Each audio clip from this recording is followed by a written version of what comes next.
This channel is meant for viewers of the age of 21 and older.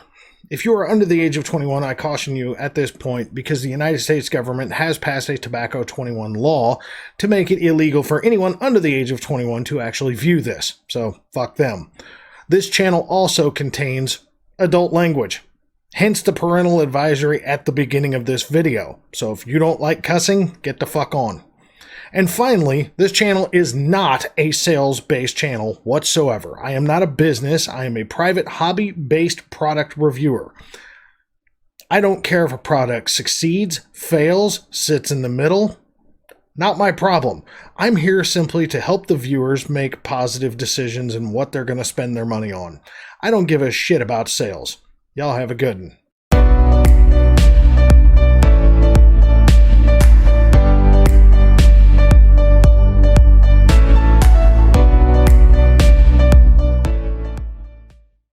Well, what's going on, folks? I am Jared, the Vape and Goat. How you doing? So, we're getting into old versus new.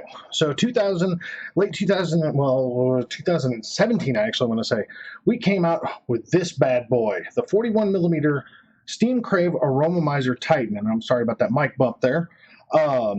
Big monster tank. Okay, just for a frame of reference.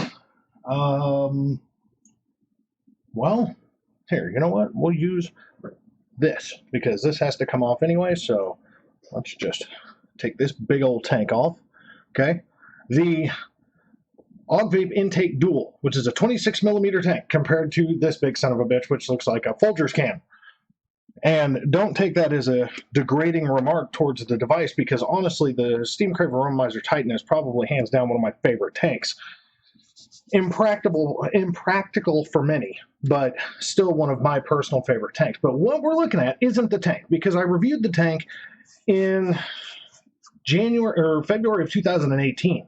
Now I know the review is not on the page because it was removed due to YouTube strikes and everything else, but needless to say, I like the tank. Okay, but what we're looking at is this part, the Aromamizer Titan Dual Mesh Deck Kit. Interesting little setup. Now, if you already had the Titan, then you already know what's going on here. But if you're looking at the Titan, we'll just go with the basics here, okay? You get a couple of vape bands. One of them is on the tank, obviously, as you saw right there. You get a 28 mil capacity. You get two 18 mil capacity. You get a hardware kit from hell with this thing. Okay, extra Ultim drip tip. You get a series Lego-style block setup, which for the postless deck is pretty much you turn the postless deck into a standard parallel style deck, and then you put in a negative block, basically just kind of a blank block of metal that two ends of your coil legs go into, and therefore run your coils in series. Very simple setup. That's what the whole Lego block style build deck is. Okay, like you can see it. There's a postless, there's the series deck, or you can actually go so far as to make it into a velocity deck if you really want to. So, I mean, that's the bare basics for the Titan. I mean, it's a lot like a lot of other Steam Crave devices, okay? Close this juice flow control here really quick. So obviously it's got active juice flow control. It's got airflow adjustment, top fill, 810 drip tip, O-ring style drip tip, by the way. This is in the 28 mil configuration. It does have honeycomb airflow. That's one thing you didn't see a whole lot of back in 2017 was honeycomb style airflow. It's one thing that makes this tank such a good fucking tank. And yes, it does say Steam Crave Aromamizer Titan RDTA, Rebuildable Dripping Tank Atomizer. Not your standard configuration. It's something that Steam Crave started using, I want to say 2014, when they started making this design of juice flow. And RDTA's changed in design, but Steam Crave stuck it out with the way that they had been doing things. Now, I have no idea what this build looks like other than probably gross as fuck. There's a reason to it. Okay? I have been vaping, and I've changed flavors, and look at that. Ain't nobody gonna tell me I ain't been using this thing. Looks grubby as hell. Now, this is the dual mesh deck. So, there's your tank. And you can see, for as grubby as this is, you can actually see how not so grubby the interior chamber is, which is kind of an interesting little fact to this thing. It's directly below the chimney, so that's a big help. So I'm actually going to go through the deck as it sits right now after use and then I'm going to show you how to wick this thing. Okay, so first of all, the standard deck, I'm trying to see, you know what, I think I have the standard deck just floating about in here, I believe. Maybe. It's in here somewhere. That's not it. That's not it either. I have that. Oh, you know what? I bet you it's in the mesh.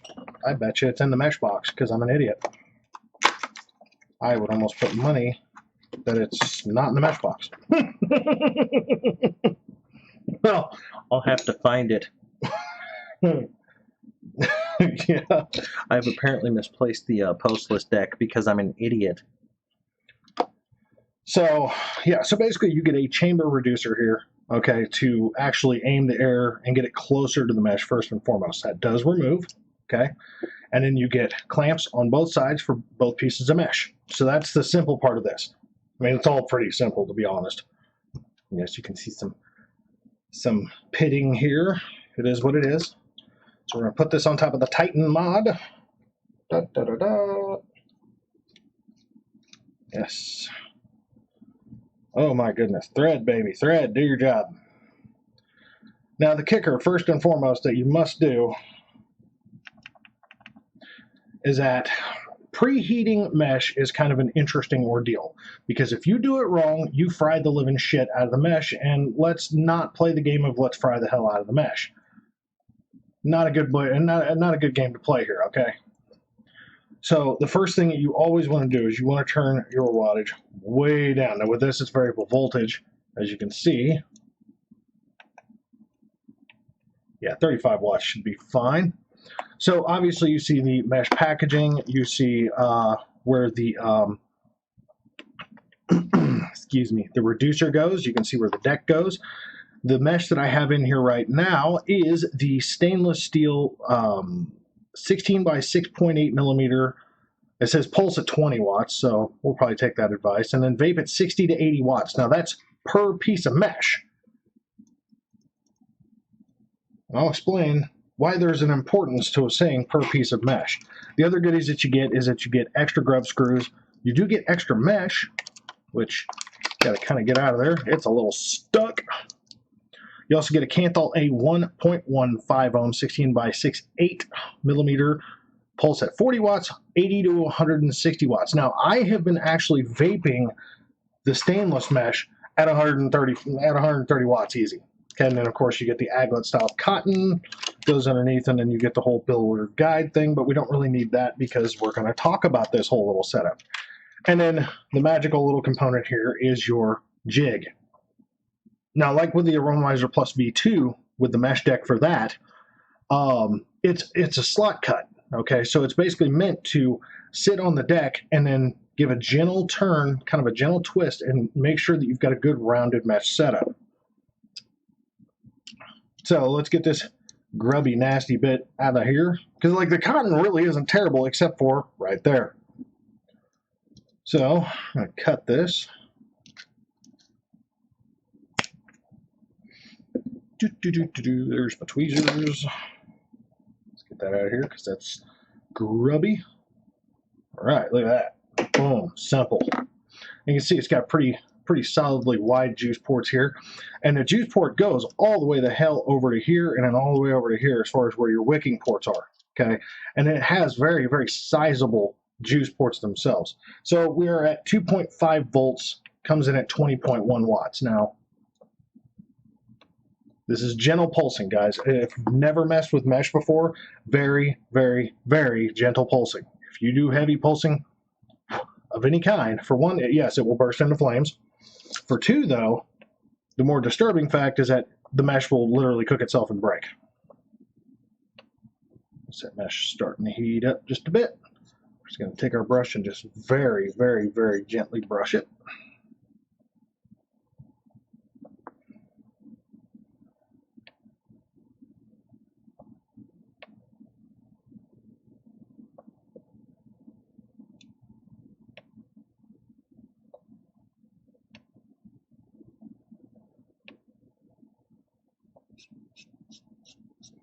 Okay, so now we have all the grubbies off of the mesh. The mesh looks nice and good.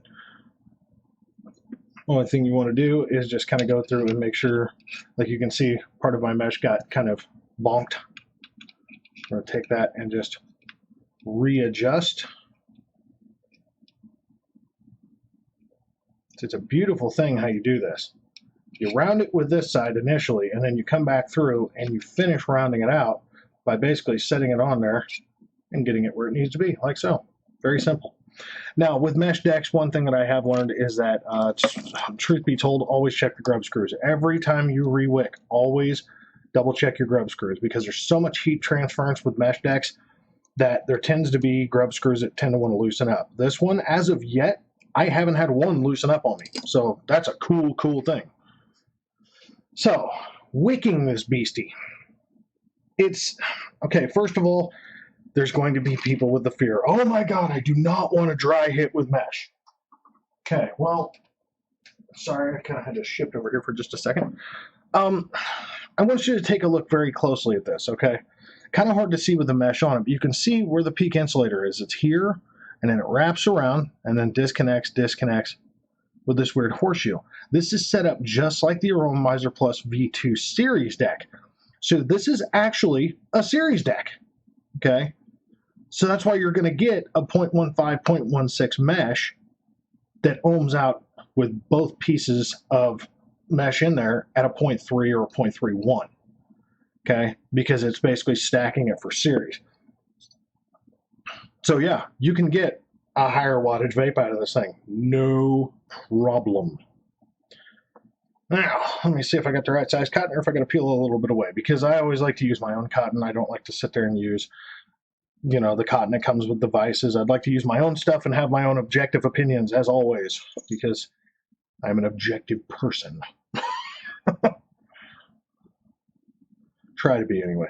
Now, with mesh, especially something like semi-profile-ish, but not, you really, really, really want to twist this, okay? You don't want to start contorting the hell out of your mesh, because if you do, you're going to hate your freaking life, because you could potentially get a dry hit or a hot spot or something. Okay, perfect. Now, you do want tension on this mesh. You almost basically want the freaking cotton poking out of the mesh. Here, hang on. One little spot there you can kind of see.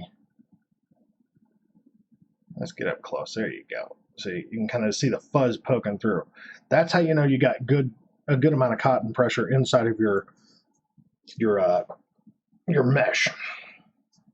So the kick is this, okay? You don't want a dry hit, and you don't want a loose mesh hit.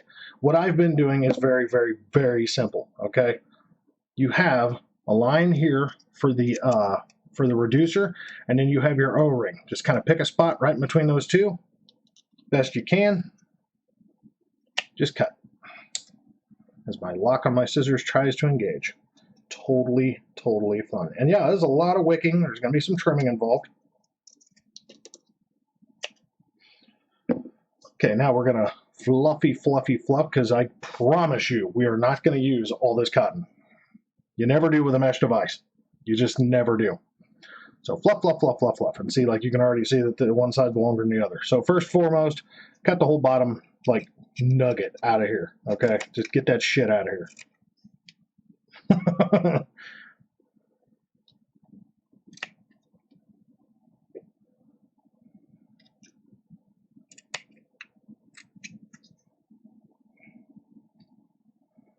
Okay, so now it's thinned out on the bottom. Do this to the other side while we're fluffed. Basically, what I trim is I go from the outside angle, just kind of pick about a 35, 40 degree angle, and just go right to the base of the mesh itself, and then just cut. So now we fluff again, and then we're going to pull from the outside, okay, and just gently press. And this is the thing with the mesh, man. You do not want to go crazy with this. You pack this stuff in here, you're going to get a dry hit.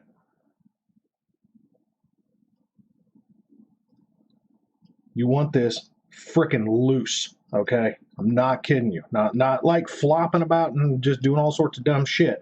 But you want this wicking nice and kind of mobile, okay? So I'm gonna fluff. And I'm gonna trim this a little bit because I can tell it's just a little bit longer of a cut on one part than the other. Okay, we're gonna do the same thing. We're just gonna trim a little bit more off the bottom before I do anything. Didn't quite go in as low as I wanted to. Cut, you bastard, cut.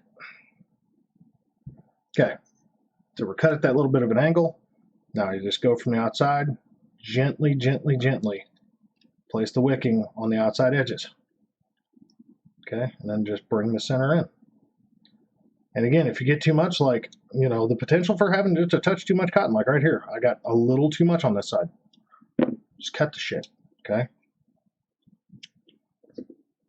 We're not trying to win, you know, best build, best looking wick job ever. We're trying to make sure that this thing vapes and doesn't give us dry hits. That's the goal. Now, the whole point behind this is that you have to keep the wicking inside of this ridge because that's where your reducer comes into play. And if your reducer catches this cotton, it's not quite going to seal right, and it does actually cause a little bit of a weeping problem as far as, like, you know, while you're vaping and kind of get a little too much of a saturated juice hit. Spit back and such.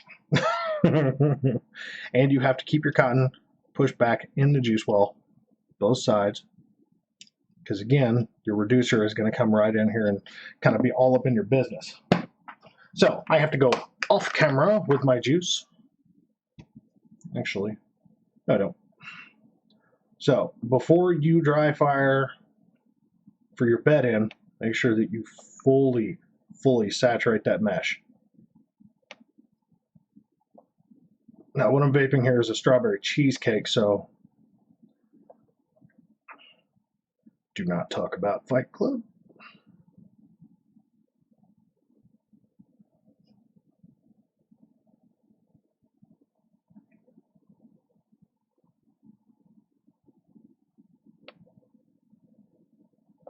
And I'm going to turn this baby up. There you go, it's 53 watts. Let's do a little higher than that. 62, 83, there we go. Sorry, I just have to make sure my label placement is proper. Okay, and I mean it, fully saturate. Now, come back through, take one quick double check, make sure all your cotton is out of the way, not going to be poking, because for some reason it always ends up doing it. And then take your chamber reducer, put in place. Now, there's a couple of ways to do this. I'm going to do it the slightly harder way, in my opinion, but you take your tank, you set your damn tank down, and then there's these little guide tabs right here. And then we're going to put this bad boy right in the guide tabs. Now, the last thing that you double check and the last thing that you want to juice, honestly, let me change my focus because that looks a little fuzzy for some reason. Guess not. You want to double check and make sure that your cotton is not protruding through these holes. If it is, just give it a gentle poke and loosen it up, okay? And just put a little juice right in there until it's all good and saturated. Okay? I mean, that's the kicker. That's how you prime and set it, and then you just place, kind of back thread it, just touch till it clicks at you, okay? And then place your Titan base onto the Titan tank. Oh yeah. Now always leave your juice flow closed at first, okay? So like you can see the line and then the lock. This way you can kind of tip it, turn it, wipe it, do whatever you need to do. But now we're going to put her on the mod. Okay, so we are at 83 watts, let's go up to 105 watts, 5.6 volts. Open the juice flow up. No major gurgles other than it is, you can see it bubbling a bit there.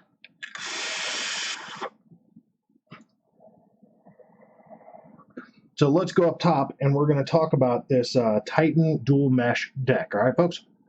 All right, folks, here we are up top with the Steam Crave Titan, the Steam Crave Aromamizer Titan RDTA dual mesh deck. Tell me that isn't a mouthful. That.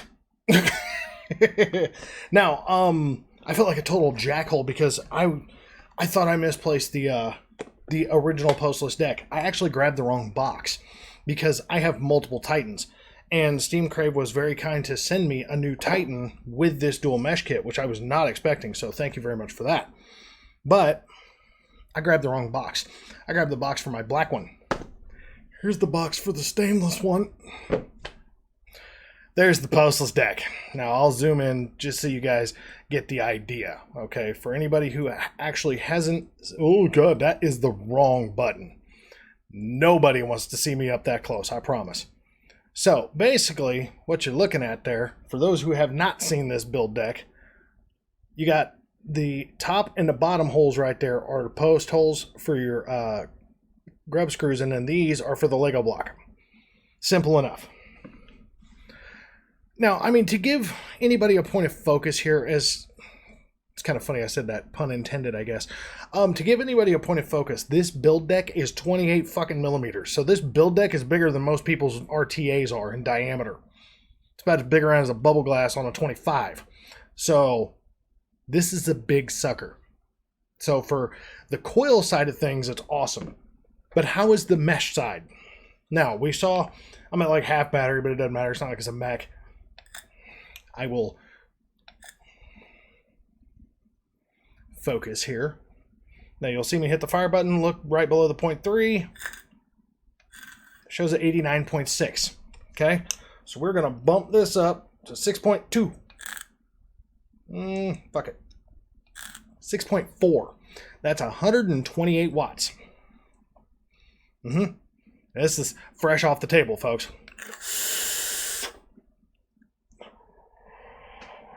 Now, this is wide open airflow. Okay, as you can see, wide open airflow.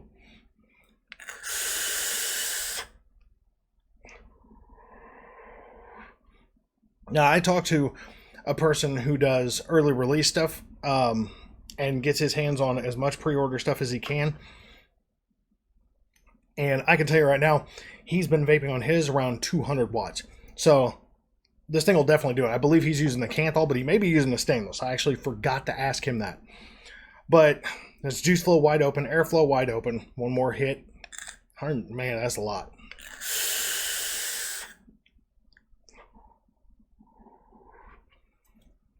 Now here's the hiccup. How does it vape? I'm not even going to do cons and pros on this one, okay? I'm really not. And there's a very good reason. Let's just go with the simple question of... It's a dual mesh deck. How does it vape? Okay, that's the question of the day. It vapes good. It absolutely does. Now, if you're expecting a hot 130 watt vape out of this, you are sadly mistaken. This thing, temperature-wise, vapes like it's about 55, 60 watts max. Okay, not kidding. I've had Salad, my buddy Salad, vape on this thing. I've talked to quite a few others. This is a very, very cool vape for what it produces. Now, if you want to warm this thing up, actually thread this thing. There we go. Oh, no, I don't want to move the juice flow. If you want to warm it up a little bit, close your airflow down to that point, because that's where we were. Here's where we are now. About 2/3 of the narrow point.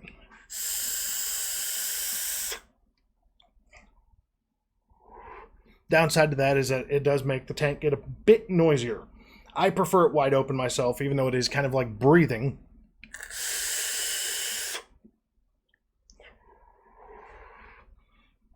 It's lukewarm. I mean, legit. 128 watts. Okay? I mean, 6.4 volts, guys. 6.4 volts is lukewarm. Even I've tried it with the interior chamber reducer and without. Without it, it is almost a cold vape. Okay? That reducer really does change the game as far as how this deck performs. Here's what I'll tell you. If you've never tried mesh, I would actually say, if it wasn't for the size of the tank, because the size of the tank is going to be the big determining thing. I mean, it really is. Let's be honest. This tank is not going to be for everybody. Like, just for example, we'll take the Rebirth RTA and the Vandy Vape Swell, which I do use, okay, and compare it to the Titan on top of the Titan, okay? I mean, tank to tank, massive, massive difference. It's like RTA, baby, you know, can of baby food, or a little jar of baby food. You know, I mean, it's a big tank. Now, I am personally a huge fan of this tank. I have 3 of these things now. I'm a huge fan of this tank because it's deceptive as hell. Usually you get into a big tank, like something like, you know, we can use this for a perfect example. The Mason Dump Tank, okay? 40 millimeter tank. You get into something like that. Not a ton of flavor. It's a good, it's kind of like a mediocre to good flavor, but not spectacular. The Voltro V2 LE 41 millimeter, competitor to this tank. Good flavor tank. I wouldn't say superb, but it's a pretty damn good flavor tank. I have yet to find anything in a big tank, as far as big tank, to rival this thing whatsoever. And the vape out of it it's surprising. Whether you run coil or mesh, it is absolutely a surprising vape. All you have to do is wick it right and position your coils right. With the mesh, it's very simple. Put the damn adapter inside of it and wick it right. The way I just showed you guys on the table, that is what we're wicking right now. Okay? It's what we're vaping on. No bullshit. I mean, anybody who's ever had a mesh dry hit, you would know. Okay? Like, if I wicked it wrong, I would be hacking like a biatch right now.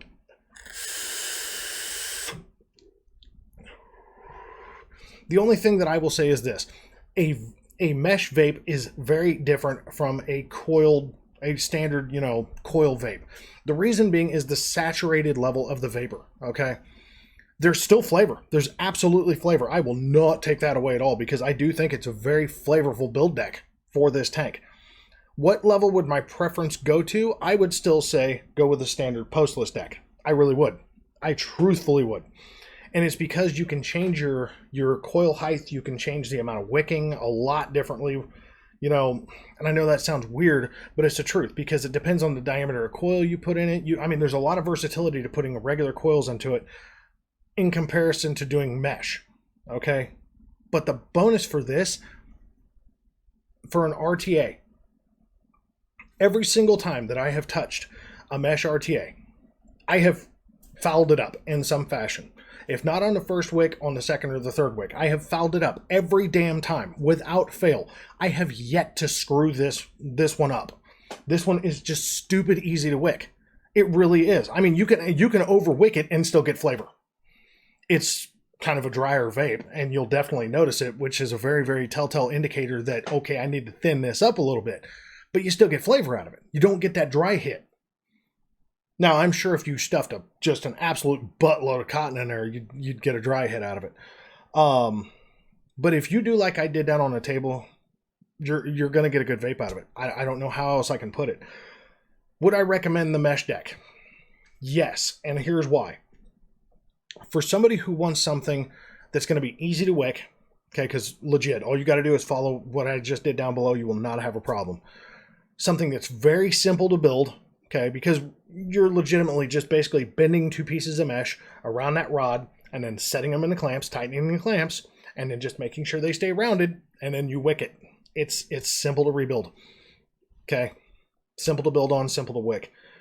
It's got good flavor. Not quite comparable to coils, but it's definitely got good flavor. And the biggest pro to all of it still goes to the tank itself. It goes to the tank itself very simply because it has very smooth airflow, it has very surprising flavor for its size, and it has a ton of juice capacity. We're talking 28 mils of capacity with this thing, okay? No. Is it super pocket friendly? No. Do I carry mine around? Yep.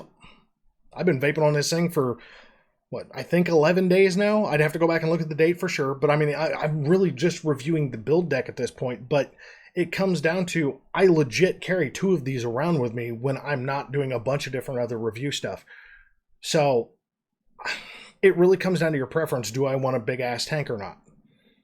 And then the second part of it, do I want to deal with mesh? And here's what I'll tell you, okay? Don't be scared of mesh, okay? There's nothing to be afraid of with mesh as long as you take your time. If you get in a hurry and you do some dumb shit and you start just crazy over wicking stuff, or you don't get enough cotton inside of the mesh strips themselves to where it's making complete contact around the mesh, yeah, you're going to have problems. But if you just take your time, okay, and you just, the wicking, that's where it is, man. If you screw the wicking up, you're not going to like the experience whatsoever, because it's like vaping direct off of a chimney from hell. But this one's really hard to screw up. So, would I recommend it? Absolutely. I really would. I really would.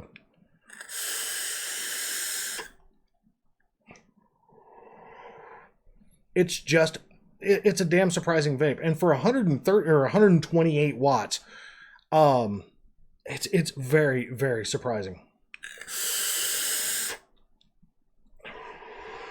I know. It's the best I got. So, folks, big shout out to Steam Crave for sending me this whole setup. I absolutely did not expect another tank. I really didn't. So thank you so much for that. Thank you very much for the opportunity to play with the mesh deck. I was very curious. And the fact that it's a series mesh deck, I was like, oh man, finally somebody really dug into a series mesh deck, you know? I find that cool, because then you can really kind of bump your wattage and you really get a lot more adjustability to it. So yeah, I think Steam Crave did a very, very good job with this mesh deck. For those who really dig mesh, this is going to be right up your alley, because it's not nuclear hot. You get a lot of good flavor out of it. It's not like super spitty or anything like that. So it's a good setup. It's what I got. So folks, at the end of the day, I want to thank you very much for watching this video. As always, I do know that your time is money, and I thank you so damn much for spending it with me. Have a good one.